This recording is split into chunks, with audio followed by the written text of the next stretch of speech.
பேசும் கலை வளர்ப்போம். நாள் 47. பேச்சுக்கலை 64. கலை 47. தொடர்புடைய செய்திகளை சொல்லுதல். சொல்ல வேண்டிய செய்திகளை சீராக கோர்வையாக ஒன்றோடொன்று தொடர்பு படுத்தி பேச வேண்டும். தந்தி அடிப்பது போல செய்திகளை சொல்லக்கூடாது. சம்பந்தம் இல்லாமல் செய்திகளை பேசுதல் தவிர்க்க வேண்டும். எண்ணற்ற பூக்களை ஒரு அழகான மாலையாக கட்டுவதுதான் பேச்சாற்றல். வெவ்வேறு செய்திகளை கூட தொடர்பு படுத்தி சொல்ல முடியும். நான் ஒரு ரோட்டரி சங்க கூட்டத்தில் பேசும்போது கூறினேன், தீபாவளினா பட்டாசு, துணிக்கடையில் கூட்டம், ஆயுத பூஜைனா பூ பொறிக்கடையில் கூட்டம், மழை பனின்னா மருந்து கடையில் கூட்டம், சேவைனா ரோட்டரி சங்கத்தில் கூட்டம், போலியோ ஒழிப்பிற்கான இந்த சிறப்பு கூட்டம் ஒரு புனிதமான திருவிழா கூட்டம். நான் சொல்லவில்லை, இயற்கை சொல்லுகிறது.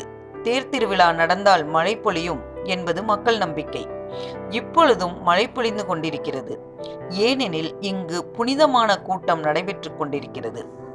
இந்த பேச்சில் ரோட்டரி நிகழ்ச்சியை பல விழாக்களோடும் மழை பெய்வதையும் தொடர்பு படுத்தி காட்டப்பட்டுள்ளது. ஒரு சாடியை எடுத்துக்கொள்ளுங்கள். சிறு சல்லிக்கற்களை முழுதும் நிரப்புங்கள். நிரம்பிவிட்டது என்று தோன்றும், ஆனால் இன்னும் இடம் இருக்கிறது. மணலை இட்டு நிரப்புங்கள். கற்களின் இடையே உள்ள சந்துகளிலெல்லாம் போய் புகுந்து கொள்ளும். இப்போது நிரம்பிவிட்டது என்று தோன்றும், ஆனால் இன்னும் இடம் இருக்கிறது. தண்ணீர் விட்டு நிரப்புங்கள்.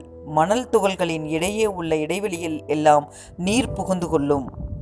இந்த முறையை மாற்றி முதலில் நீரை விட்டு பிறகு மணலை கொட்டி பின்னர் சல்லிக்கற்களை கொட்டினால் சாடி குறைவாகத்தான் ஏற்கும். இந்த கதை சுகிசிவம் அவர்கள் கூறினார். இவ்வாறாக சொல்ல வேண்டிய செய்திகளை கோர்வையாக கொஞ்சம் கொஞ்சமாக கேட்பவர் மனதில் புகுத்த வேண்டும். அப்பொழுதுதான் கேட்பவருக்கும் சலிப்பு ஏற்படாமல் மிக நேர்த்தியாக உள்வாங்கிக் கொள்ள முடியும். கலை 47 நிறைவடைந்தது. நாளை 48 சந்திப்போம். நன்றி. இந்த வீடியோ பற்றிய கருத்துக்களை கமெண்ட் பண்ணுங்க. சேனலை மறக்காம சப்ஸ்கிரைப் பண்ணுங்க.